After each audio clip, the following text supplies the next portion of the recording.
Hello, hello again. Welcome back. Welcome to the Strides and Vibes podcast. You'll have a recording later, but for us it's live from the Dominican Republic and good old sunny Australia. Today we have a great guest again.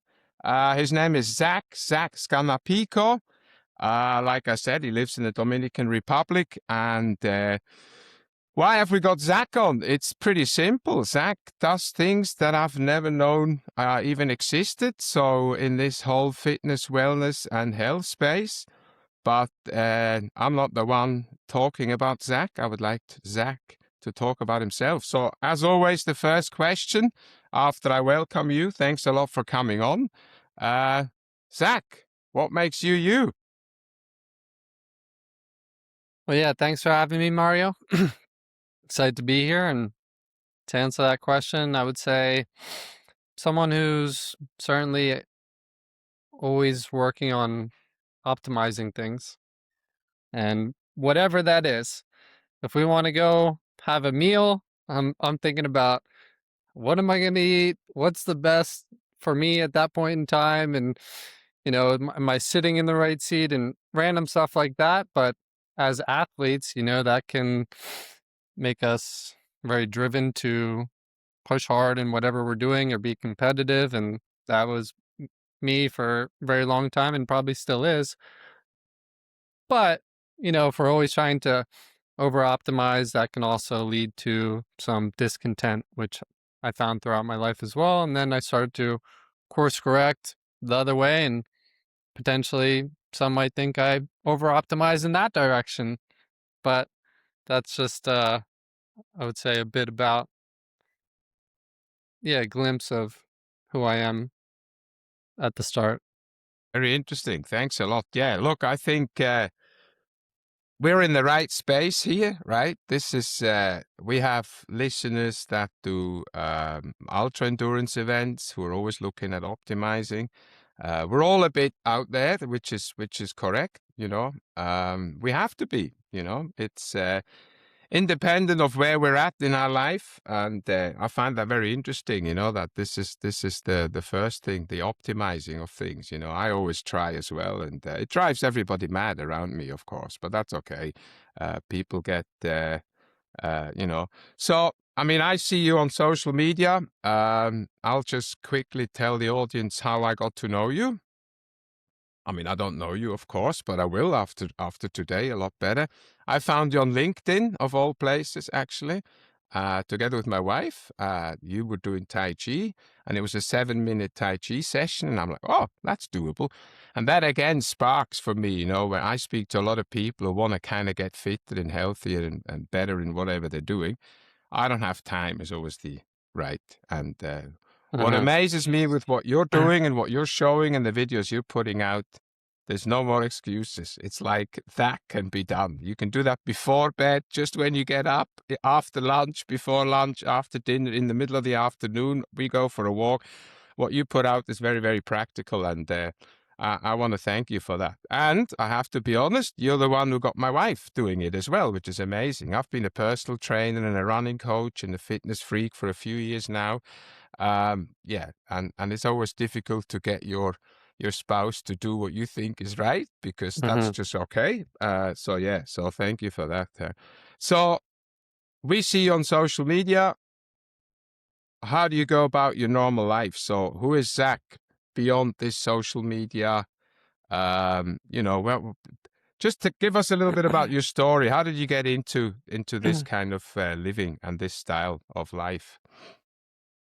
Yeah, I guess it depends on how far back we want to go. Oh, just, But maybe childhood up, there must be a turning point. I always call it the flick of the switch moment.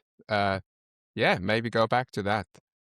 yeah, well, growing up, I was always playing sports. And when you're in high school trying to determine what to do, I think it was pretty apparent between me or my colleagues that I was very much into health and wellness. But at that time, I didn't want to be viewed as a trainer or go to school as a trainer. For whatever reason, there was a bad stigma in my mind about that. And most people, being competitive, we're thinking about how are we going to earn a lot of money? And when you're thinking about your career, just in terms of that, it's probably not the best frame of mind. However, that's, I didn't know too much better at the time. So, although I knew my passion was somewhere, I also wanted to please my ego or the ego of the family, whatever it was. So I decided, because I was good at math, well, what has, different opportunities, engineers, mechanical engineers. So that's what I ended up deciding. I did play very competitive soccer as well as lacrosse. So lots of running there. So I'm with you on that. But deciding on mechanical engineer as well as potentially continuing playing a sport. And I've found a school that I was able to do mechanical engineering as well as play lacrosse. So, to what I described earlier in terms of optimizing, as an engineer, you're always optimizing. As an athlete, I was always pushing hard, charging hard. And I also, you know, push things hard outside of the field or studies as well. So, the old phrase, work hard, play hard. And, I had a very active social life. And I thought, if we want to be excelling in different areas, how can we make all that work? So my schedule was filled every, 30-minute hour block. It was planned out through college and between studying and lacrosse and social life and part-time job and whatever it was. And that, when we're on our own in college, I think we learn a lot about our habits and our routines, and I was developing a lot of those during those years. And it got to a point where I was burning the candlestick at both ends and it became too much. And I didn't realize that until probably my senior year of college. But for those of us that are really pushing hard in different areas, we can have high expectations of ourselves or just put too much on our shoulders and it can start to weigh on us. Additionally, what I mentioned in terms of working hard and playing hard, when you're pushing hard in, your studies and your sport, but also, you know, having a good amount of alcohol on the weekends or late nights and then you're waking up feeling terrible, but you still got to go to practice or you still got that exam or whatever it is. And yeah, that became a pretty big eye opener when I was studying for final exam and had a panic attack Wow. and had to go to uh I ended up visiting one of the people on campus I believe it was a doctor on campus and explained what happened and she basically said, "Hey, what you're doing is not sustainable." Wow. Because when I say At that young optimize, age, eh? What's that? 18, 19, senior year? senior year is probably, well, of when I say college, university. Sorry. Okay. So you're like in your early 20s. Yeah. Okay. Yeah. But yeah, early 20s. And she, I shared a good amount of my habits, but probably not even to the full extent. And when I say optimize, like, back then it's having coffee to get going and even experimented with some of the study enhancement things like Adderall, even though I Mm-hmm. probably didn't necessarily need it. But, in college, you're trying to get ahead. And unfortunately, people try to do what they can to get ahead in those areas. And it came to a point where I was relying on supplements or whatever to just accelerate the timeline in different things. So, around that same time, and probably what also had a big impact on me and my nervous system was, let's say I would front load all of my studying in the first few days of the week and get all of it out of the way. That way, practice and partying was prioritize for the latter half of the week. And there'd be sub substances that I would take to help with studying, and then maybe substances that I would take to help with partying. And you'd ride, it'd be a weekend, and you'd have a certain cocktail to start off the Saturday and go to the game, and certain energy drinks to keep you going throughout all of it. And it was just a lot for my system. And at a certain point, I'd take certain downers as well on Mm-hmm. Sundays to really chill things out because there was so much anxiety. And, that's not a good thing either.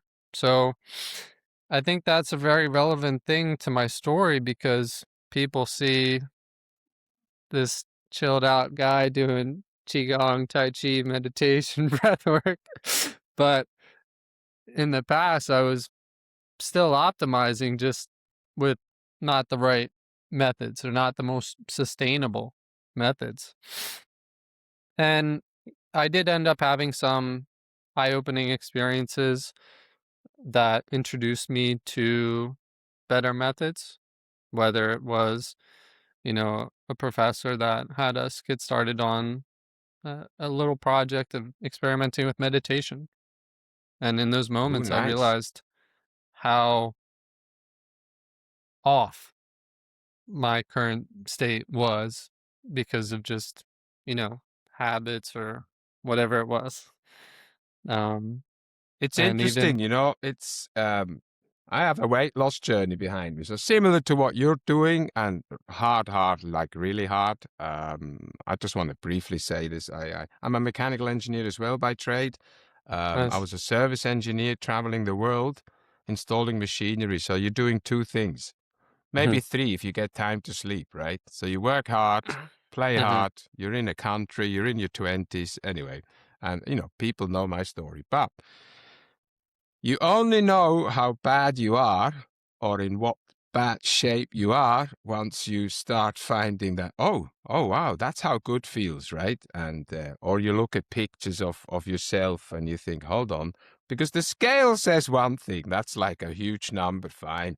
But then you see a picture of yourself and you think, wow, okay. So, but for you to have that professor to give you that kind of task to do, mhm. that's pretty good. I bet that guy is held highly in your world, huh? Yeah, absolutely. Smart, yeah. So I think transitioning from that, so you did the meditation. So what did that entail? That would be interesting for me to know. What did that project entail? That meditation project? Well, that first day that he introduced it, he had us just sit there and meditate for 5 minutes and then share and journal about how it was. And that 5 minutes felt like an hour or longer. And there was so much going on in my mind that it was probably from a bunch of things, whether it was I just had a lot on my plate. And, like I mentioned, in terms of the uppers and the downers and it was everywhere. And even this can have a big impact on us. So social media and our mind is just always on and on and on. And that 5 minutes was a wake up call. And he had us continue with that to, try to do it on our own over the next few weeks and always journal about it. So I did do that. I pursued it. And yeah, it was eye opening. And, that led to wanting to learn and study a bit more. And once I started listening to podcasts back around that time, and Tim Ferriss, if you know of his podcast, was Oh, one that yes. Yeah. I started listening to. And, I started to pick up on the commonalities. And one of the things that, he also interviews high performers in all these different realms. And one of the things that they all always, or a thing that a good amount of them had in common was meditation or certain other practices like that. So it was very interesting to me at the time. So I decided to pursue it more so. And then, that just trickled down into other opportunities, attending my first yoga class, and then a monk coming on campus and attending that. And it just continued on from there over the coming weeks, months, and years. But to kind of loop it back to how I'd gotten to where I am now, it was essentially just being very much the other way and realizing that it wasn't the best sustainable system. And not only did I have that panic attack at studying for that final exam, but there were other occurrences of this over the years where I started to, get more interested in the other side of things and more balance. Isn't it interesting, Zach? You just mentioned Tim Ferriss, and there's many guys out there. Not many, but there's like a few that I follow, and I'm like, okay. A guy called Ben Greenfield. I don't know if you've ever heard of him. Yeah. He got me into this, and he's totally going, and it's great, right? Sometimes it's good. You just see this is the total extreme, bio, Hmm. whatever, he's just like, and that's good because that got me thinking. But it always brings, they've all got one or two things in common. It's like the biggest business guys in the world, these billionaires, they have two or three things in common. They all do the same thing in a way, right? They have a whatever strategy or whatever it is. And the same is in the health and wellness space. Um, a good friend of mine, again, one of my mentors, a guy called Kai Bretz. He's a German Australian ultra runner, one of the best that we've ever produced here. And luckily enough, a close friend of mine. He was my running partner. He always paces me when he's around, and he's also an author. And he had these moments as well, And he's never been that extreme like us, where we had a drink and stuff. But he had other issues which he describes in the book. And he also meditates like hell, and that's yeah. And for me, I I crewed for him, solo crewed for him on a 500-kilometer event. So he was running, I was just his crew, and we had this camper van, and I had to follow him and stuff. Every morning he'd get up, and he was that good at meditating that I'm not a quiet guy, right? I'm like, boom, boom, boom, everything's noisy. At 4, he'd get up, he'd do his thing, and then he'd meditate, and he wouldn't even hear me. I'm like, amazing. So, just living that, and I can just pick. That's why I'm telling you this story, and I don't want to take over the conversation, of course, but just the impact that had on me as well. Meditate. I do it now, like for many years. I don't do it, and the good thing about meditation is it's not something you say, I'm going to do it at 2 this afternoon. It's like, now I need quiet time, and you can either just put your head down, or you can sit, you can look out the window or something like that. So yeah, amazing. And I hope people take something away from this, because I know a lot of successful ultramarathon runners globally and endurance sports enthusiasts. Meditation is key. It's this being present, being in the moment. If you're goal driven, if you run 100 miles and you think, oh, 162 kilometers late. No, you have to be in the moment. So, Uh-huh. okay. Okay. Um, so you are a mechanical engineer, yeah? You passed that test? Nice. Yep. Nice. Yeah, Excellent. graduated and worked in that field for a period of time. Excellent. Well done. Excellent. Yeah, and yeah, it resonates with me, right? You will never get rid of this mechanical engineering thinking where things are structured. We don't necessarily question everything, but it's like, hold on, how can I do this? And suddenly you set up your day, yeah, like that, or your weeks, yeah. And Mhm. uh, and what I like is, yeah, you did the studying in the beginning of the week. I've never heard that before. That's fantastic. I like that actually. It's great advice for youngsters, but you have to get out of it. It's a good idea. So just swinging a little bit forward now, what does wellness actually mean to you? Just your personal view of wellness. Yeah, it's probably evolved over the years where, during that time or before it was probably one thing, which, I was still always trying to optimize things. So I've had a six pack since the day, I started lifting weights in first year of high school, just because that was appealing to me. And yeah, I was always in the gym, have been ever since the day I got in a gym. And I knew that it would benefit me on the lacrosse field or even the soccer field.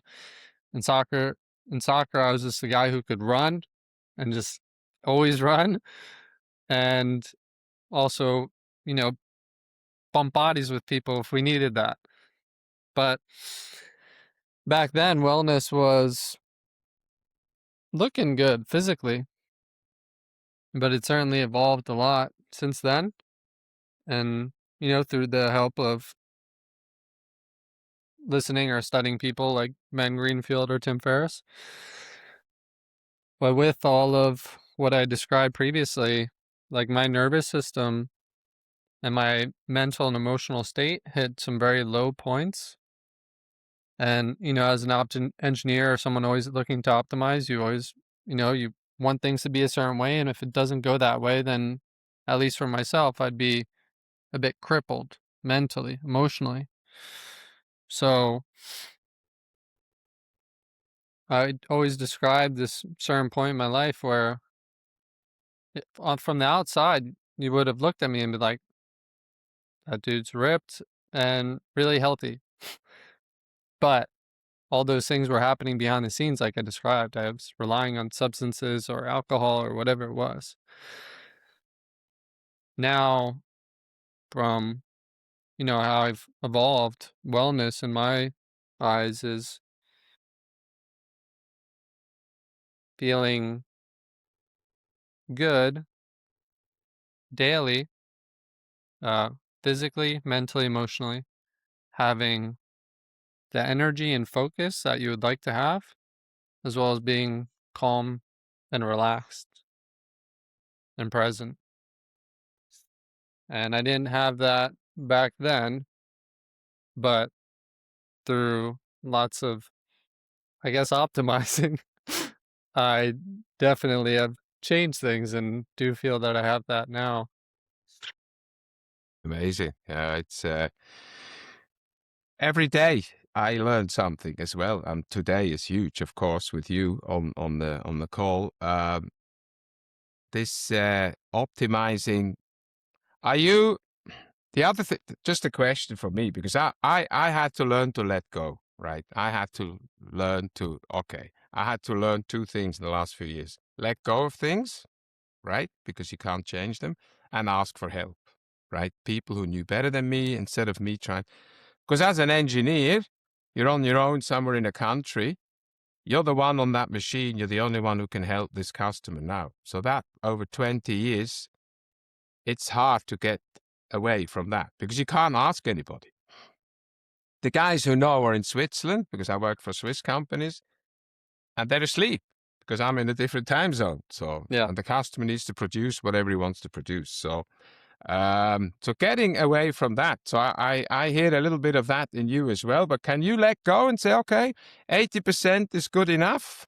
Or are you continuously saying, no, I need to go to what you think is like perfection? Do you think you're a perfectionist or you just want to optimize to get these little 1%ers? And sorry, I need to mention the 1%ers because I have a podcast with my friend called the 1%ers Performance Podcast, where we say, okay, you need to do the 99%. We can then help you with the last little bit. And it's sports related and stuff like that. So, sorry, back to my question.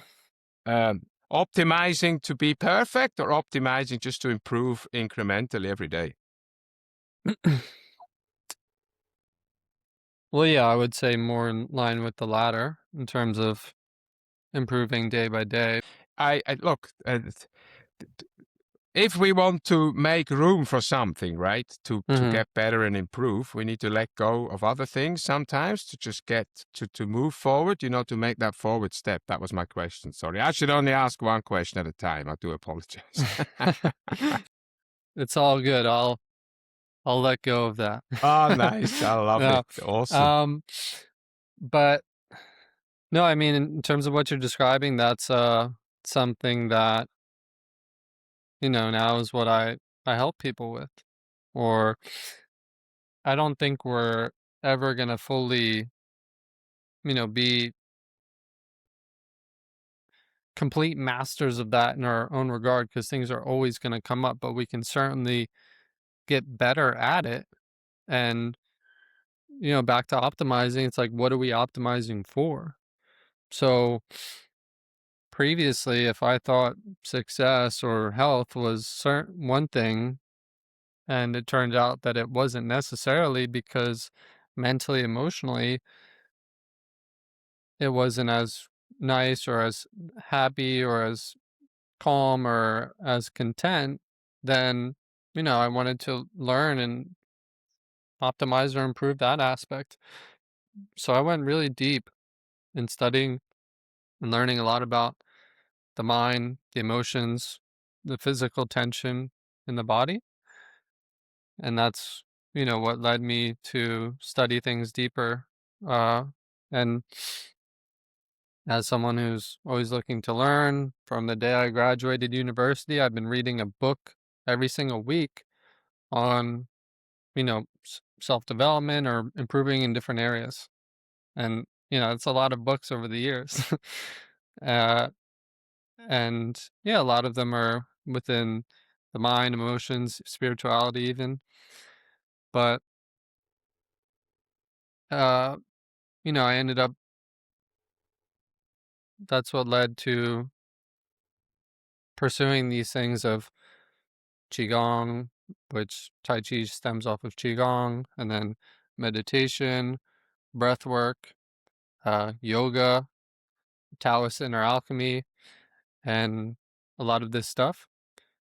Um, and that was probably a big transitioning or turning point about 4 years ago for myself, where I was still, very much in that optimizing mindset. I had come across meditation, yoga, but I didn't have a complete approach to it where there'd be a few days of strength training, few days of running, few days of cycling, few days of yoga, few days of breath work. Although, physically, my energy was kind of up and down. There'd be some good times, some bad times. Mentally, emotionally, it was the same. I realized there was still room for growth. Everyone I was studying or learning from was saying something different, whether it was Ben or Tim or whoever else, all these different people. Um, or if we talk about people like Michael Singer or Eckhart Hmm. Tolle or Sadhguru, at a certain point, um, I came across someone who was describing things in a different way, but it was as if they had combined what everybody else was saying. And I ended up, changing the approach where it wasn't just, doing all these things in a sporadic kind of manner. It, if I wanted to be calm and relaxed daily, or if I want to have high energy daily, there are specific things that you can do to achieve that.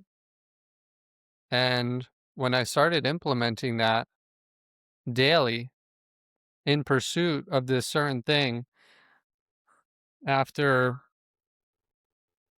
you know, a few months of implementing a very specific process to achieve this, there was a big shift in my overall state in terms of, what we're talking about with letting go and uh, more so on the mental, emotional side of things and being content or calm and relaxed. Where, Content is the word. yeah, where for a majority of my life, I would, I'd be lying to you if I said, yeah, I'm content or I'm calm and relaxed. But through what I've just described, I think actually did get to a point that, on a daily basis, being able to achieve this calm or contentness and retraining the mind and the body to let go ultimately. Perfect. Thank you. That's really good. I like the thoughtful aspect of it all, and you're connecting the mind and body, which is very, very important. And I really hope the listeners get a lot away, from this podcast, because this is what I want to achieve, for people to just sit back. Plus, it's also a thing um, for men as well. Sometimes, we feel like we need to be everything to everybody and be hard and strong and all that kind of stuff. And I'm not going into that now. I have a good friend of mine who works with that. He has his own podcast. A fella called Mark Tully. He's into this whole mental health for men, looking after yourself as men as well, because that's also important.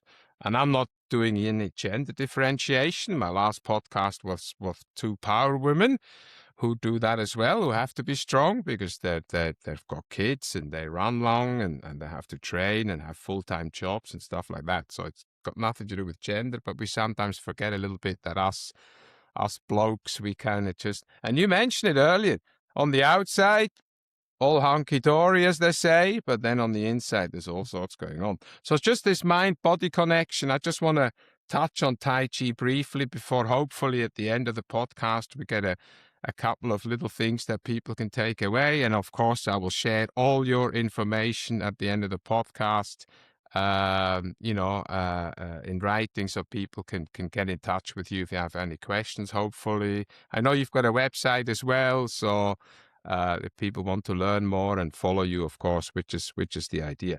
So just a quick one on Tai Chi. So how does Tai Chi change the way you experience your body? That's something I mean, I've only been like a true beginner, so I don't know much about it yet. But how do you see this? Yeah.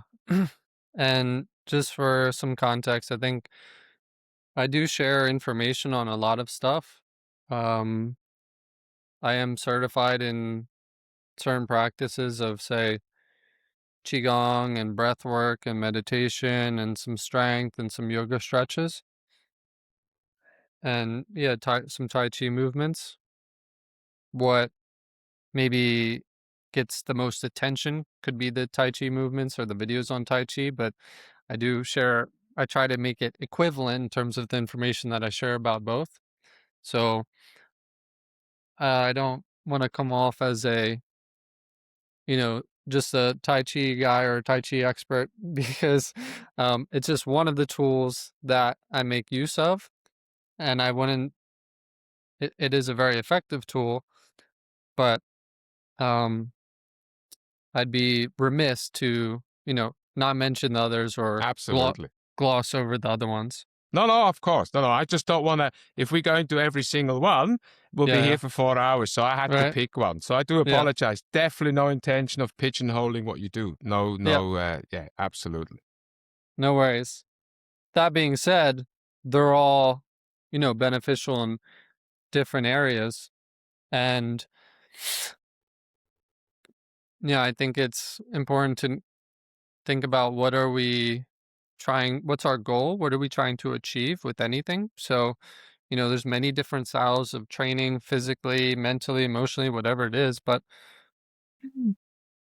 what do people want? Do they want to be an endurance runner? Do they want to lose weight? Do they want to be super ripped?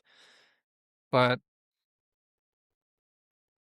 I think most people could agree that they want to have good energy levels, stable energy levels, to feel calm in their body.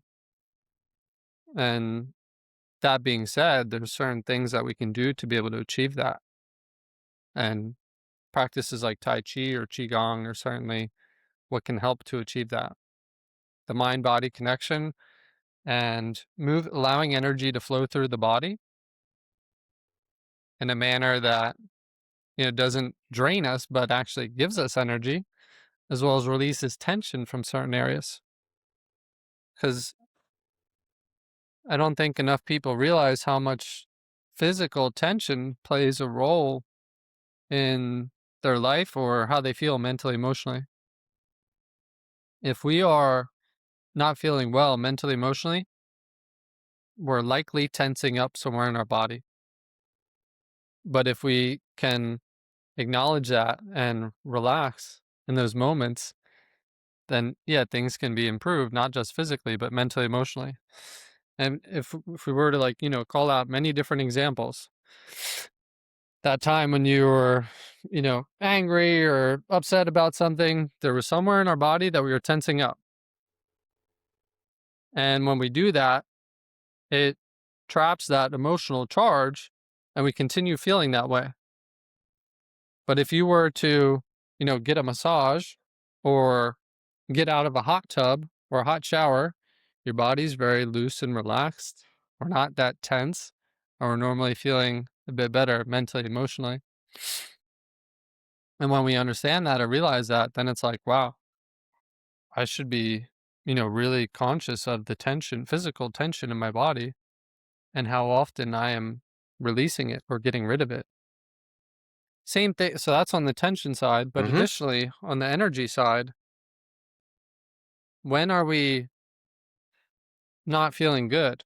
Well, you're not feeling good after a long car ride. You're pretty tired, or if you stay up later than you need to, or if your sleep got interrupted, or whatever it is. If we've been doing, certain tasks for many hours and our energy becomes low, we become short tempered, or yeah, it can have a negative impact. We don't want to do the thing. We procrastinate. We end up sitting on our phone because our energy's low and we don't want to do whatever it is. So that's the other main aspect of, if we want to have high energy and even cognitive energy, well, what can we do to achieve that? And for a long time, I was just, reaching for a substance, coffee, yerba mate tea, maybe some nicotine. But those things have side effects, or Blasters. they're temporary, or we're taken from Paul to pay Harry type of thing. But what if we could just naturally, get that energy flowing by moving the body, getting rid of the tension that's in the body, because our body is a bunch of pipes that are distributing energy. And if they're stagnant, then, there's not much that's able to flow through it. But if we are able to unkink those pipes, allow things to open up, maybe get some velocity going through it, energy picks up and we feel good. I look. I love it. Right. I love this. This is why you're on. I don't do 5% of what you do, not even 1%, but the way you describe things is just fantastic. Thank you very much. It's easy to understand the pipe analogy. Um, and none of it costs millions to do, right? This is the key. It's the whole coaching aspect, and I can see that, you coach this to people, and you run people through it in a very amazing fashion, and a very easy to understand fashion, and this is what I try to do as well, and pass on to my runners, and obviously when you work colleagues, we're all like this. You've just spoken about a day of my life. That's it, right? I have a coffee. Everybody knows I love my short black espressos. I drink a lot less than I used to. It's just something I absolutely love, the taste. Do I need it? Probably not. Um, the biggest change, or the biggest change I have seen is I have constant energy all day. Yes, do I take a nap every so often when I have to, because I have long days. I work for an overseas company, so I have a lot of meetings at night and stuff, and start early, do my running and so on. But I think hopefully a lot of people can resonate with, or it resonates with a lot of people saying, oh, yeah, I'm like this. And the first thing we do is go to the phone. We're not doing this. I like we procrastinate because we're kind of run down a little bit and we don't feel great. Yeah. Yeah. Just another one that I think as well, people always aspire to be happy. Happy is an emotion, can go within a second. If you're content, that is much more, it's a bit deeper. It's like motivation and drive. I differentiate between the two. I don't know how you see it. It's like motivation is like an emotion. Yeah, I'm motivated. And then the 4 a.m. alarm clock goes off and suddenly the motivation is not there anymore. But if you have drive, that 4 a.m. alarm clock goes off, says, yeah, I'm going to put my stuff on and I'm going to go and do whatever I have to do that morning. So Hmm. you work with a lot of people. Why are so many people constantly on? Have you come up with something where you can say, guys, this is one little, I know there's no magic pill to anything, absolutely not. But why are so many people always on? What are we trying to do? What's your experience? They're a lot of the times maybe too much in their head and not in their body enough. And that's the very short answer to it. Great. It's a Which great in answer. today's world, and how it's designed and how things are set up. We're just on devices all the time, where over the course of evolution, this is totally, not normal for our biology. And yeah, in the past, we would have been, out in nature and doing a lot more physically. And now sometimes the most movement someone gets is just going to the gym. But even that in itself is a bit abnormal, and the things that we're doing there, and, a few sets of this, a few sets of that, and uh, not fully feeling every single part of our body. So, one of the things that I've learned and really like to implement and teach and distill into others is that when we feel a lot better physically, that has a big impact on us, like mentally. And if we're too much in our head, we just need to get back into our body and work on our physiology. If you want to change how you're feeling, one of the best and fastest ways to do that is changing your state physically. So Right. if someone's not feeling well, we can, do something as simple as just hopping up and down, and your state will get changed after you do that for 30 seconds or longer, or whatever it is. So, Or yeah, even to do, start with standing at your desk, like I'm guessing you're doing. yeah. Right. So am I. So, yeah, because you're always in a different position. And Hmm. yeah. So to change, okay. So to just recap, because I think this is a golden nugget here for everybody. So to change your state of what you're in is just a matter of moving. Doesn't matter what, just do changing something in your body, the state of your body, right?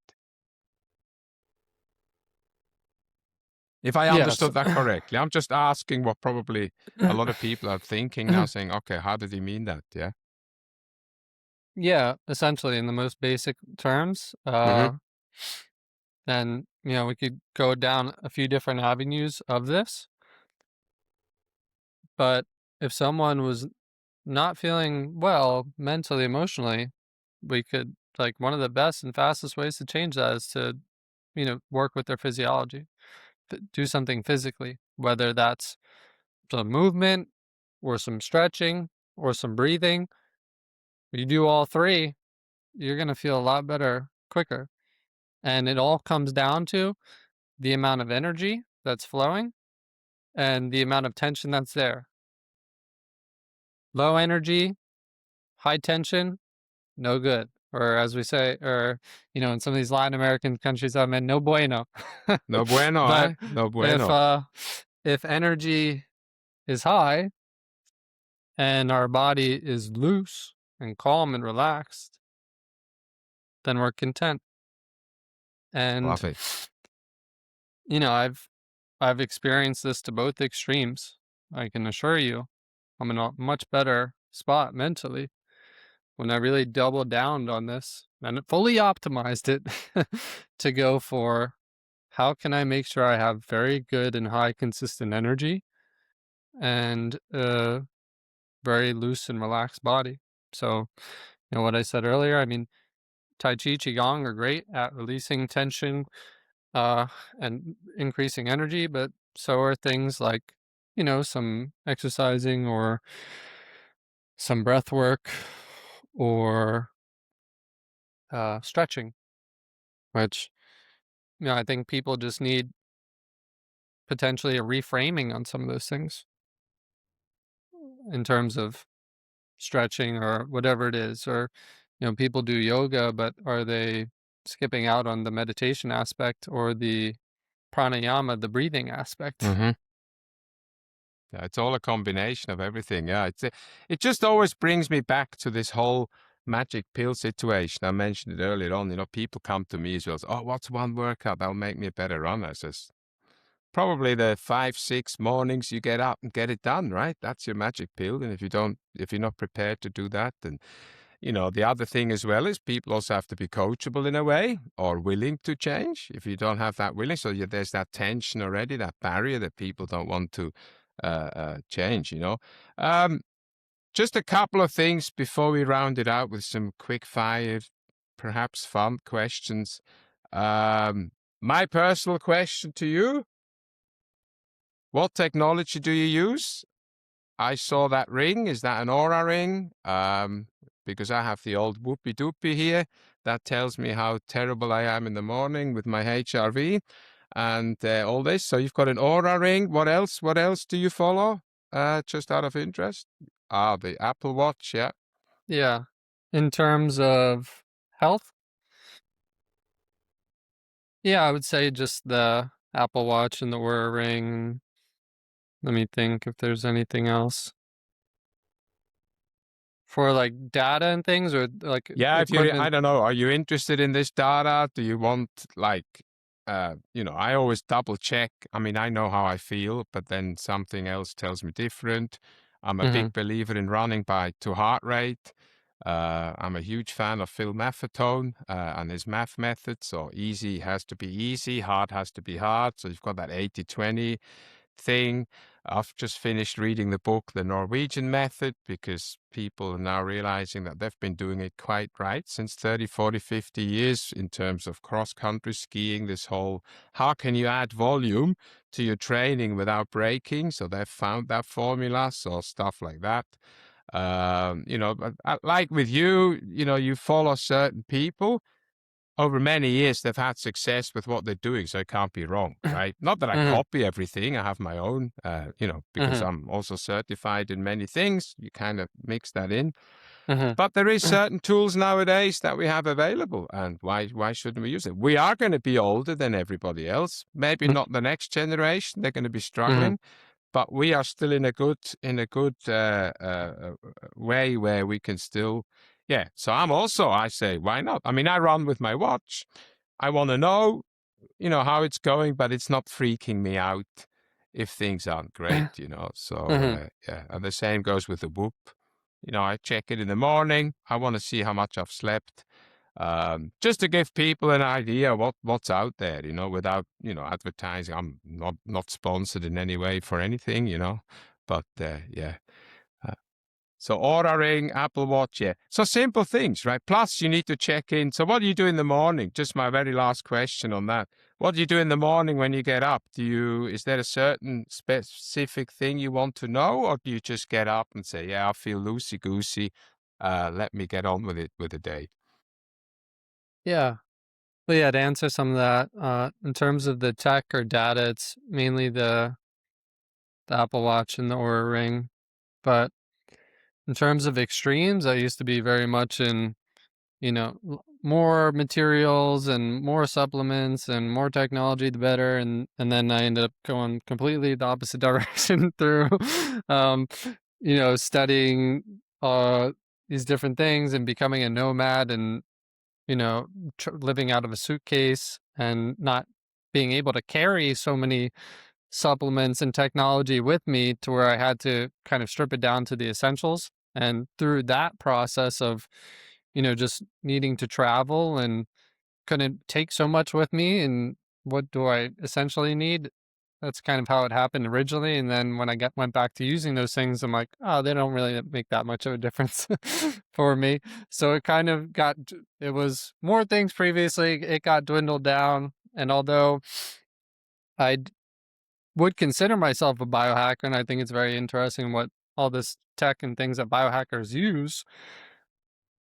I also um, have experimented with them and also, done things to just get down to the basics. And if I had to choose between, being able to walk outside right now barefoot in the grass and get some sunlight versus some sort of gadget that might be able to give me 10% of those results, I'm going things related to nature all day.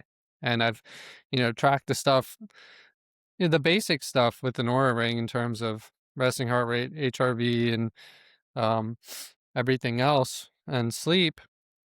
When it comes to like, all right, am I doing better with more gadgets or less gadgets, and it turns out, from what I found, less gadgets and just really good habits and routines.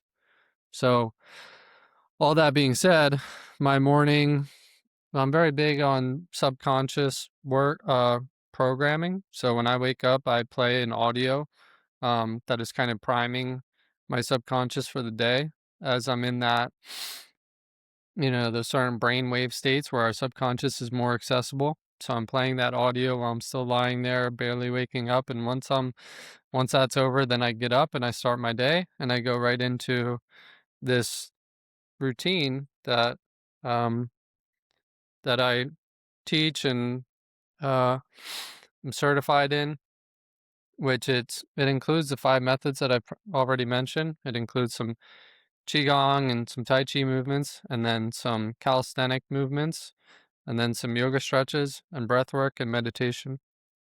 And all 5 of those methods, it's in 60 minutes or 60 moves, and I do that every single morning, and I have for over 4 years. And when I was talking 16 about moves, 16 minutes. yeah, and when I was talking about optimizing, well, if I want to have high energy, good focus, calm and relaxed, loose body every day, I'm going to do the thing every day to achieve that. And this approach is by far the best thing that I've found to be able to achieve that. That's what I do. It's part of what I coach and teach people with. I live at a beachfront wellness retreat, or live, work at a beachfront wellness um, retreat here in the Dominican Republic, where I also lead that every morning. So I teach new people every morning. I lead this class every day. And then the rest of my day is what I do online. Right. Okay. All that Awesome. being said, in terms of the gadgets, after that, I'll check Aura once. I'm, against like mindful of EMFs and things. So both of these are always on airplane mode.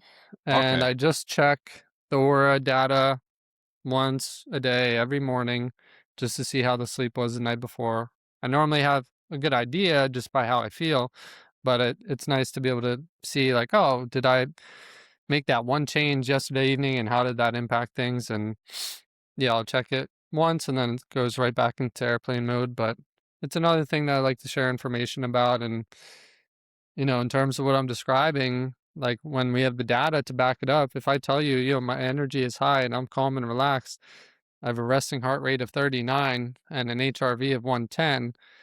Uh, and for those who know biometrics, like That's impressive. those are when you start improving each of those areas, you start feeling differently for sure. HRV 110. That's nuts. 2 days ago it was 123, but You are kidding me but here. who's Wow. tracking? Wow. That's highly impressive. I mean, the 39 is very impressive. I don't get down to that, but that's just the way it is. I get to about 43, 44. But my HRV never that high. I've never been close to 3 figures yet. That's nuts. So how much sleep do you get on average? Do you know? Just out Yeah, of interest. typically between 7.5 to 8 hours. Oh, good. Okay. Okay. I get the same. Yeah. I mean, people know what I say to people when they say, how do I get more sleep? I said, sleep happens in the evening, not in the morning. Because no one can just sleep in till 8. It's not good anyway. We should be sleeping in. We should be sleeping in the evening, instead of watching another show or whatever it is. So that's my biggest change since many years. I just go to bed. My struggle is when I travel and people want to go for dinner at 8:30. I says 8:30 is when I go to bed. You're in certain countries where, eating late is the norm. Or, if you go to Spain, restaurants aren't even open till 8 or 9. So, good. Let's round out. We have a lot of stuff we can take away from this. I thank you very, very much. This has been amazing. Like I said, I'll link everything. Hopefully people will start follow you. You'll have a few more followers because I do, and I love what you put out. And I love the way you say you've got this whole array of things that you do. You're doing 5 things in 16 minutes. amazing. If we can find that time in the morning, amazing. Yeah. All right, just a few quick fire questions before we close it out. Maybe have you do one movement that nobody has ever seen before. Have a think. Obviously, these are stupid questions for you now because we've just spent 45 minutes talking about it. But stillness or movement, what overweighs?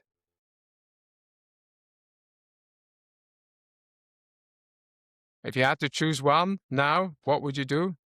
I mean, I'd say getting to stillness through movement. Excellent. Wow, excellent. You've just spoken about the morning routine and evening reset. I gather you do both, so you can't choose one. You've just described your morning routine. Yeah. So if I have to choose, Mm-hmm. yeah, I'd probably the morning. I mean, they're both very important, but the morning is key. Excellent. To get you done, to get you going for the day, yeah? Hmm. Uh, I think that's the last question now. What's the most underrated recovery tool that you see, because you work with so many people, newbies, experienced people?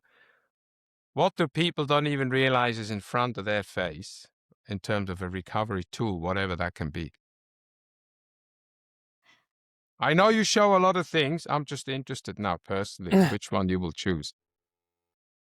Yeah. Well, when you said tool, my brain starts thinking about all the different tools. But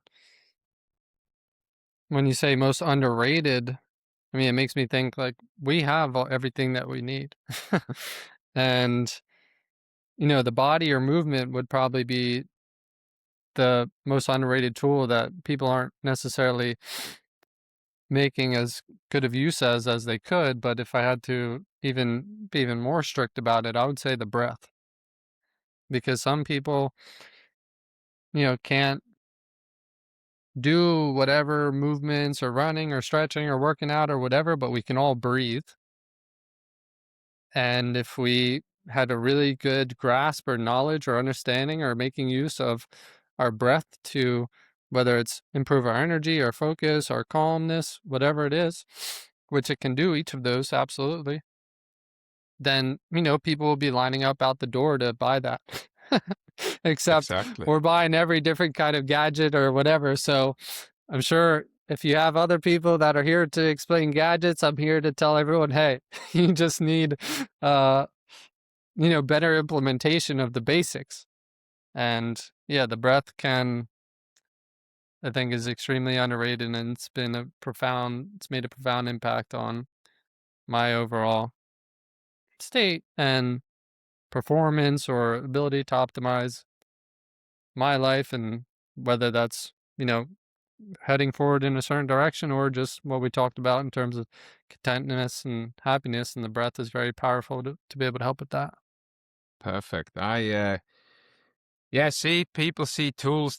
I know it was a bit of a tricky question, but tool doesn't have to be something tangible, doesn't have to be a tangible item. I mean, in ultramarathon running, we always talk about our toolbox, our tool belt that we need when it gets really hard after a few hours. Some of the events take days, right? Nowadays, we've got all these backyard ultras and 200 milers, 300-mile events, 100-mile events where people go for 1, 2, 3 nights. So you need to have your toolbox full. So, before we close, one simple movement, then people can start implementing now without giving any of your special, tricks away. But one little movement, then people can start doing like in the morning or whenever they feel stressed or whatever. What would you recommend? Yeah, I would say lymphatic hops or lymphatic shakes where you're just standing up. And Yeah. if you're capable and able to hop off the ground, you would just make sure your feet are getting about, an inch or more off of the ground. Okay. So you just lift. Okay. Yeah. Excellent. And we're staying very loose and relaxed in our shoulders. And, it's getting energy flowing up and down the body, up and down the spine. We're shaking everything loose, getting rid of any stagnant energy or any tension in certain areas. Our shoulders, our neck always holds a lot of tension, and when that happens, we can be, just not feeling well. So it shakes a lot of that out, loosens it up. And yeah, if someone's not able to hop off the ground, then they can still stand up kind of like this. And if they can see me on camera, Mm-hmm. and just, move Yeah, up and without down lifting the feet. lightly Yeah. with Okay. our knees shaking up and down. Yeah, Excellent. without necessarily lifting the feet. That would be a really good one. And then just one more if someone, isn't able to do either of those for whatever reason, something that we can do to reset the tension and just get more energy flowing through our head is just doing some breathing where we breathe up through our nose and look up, and then out through our mouth and look down.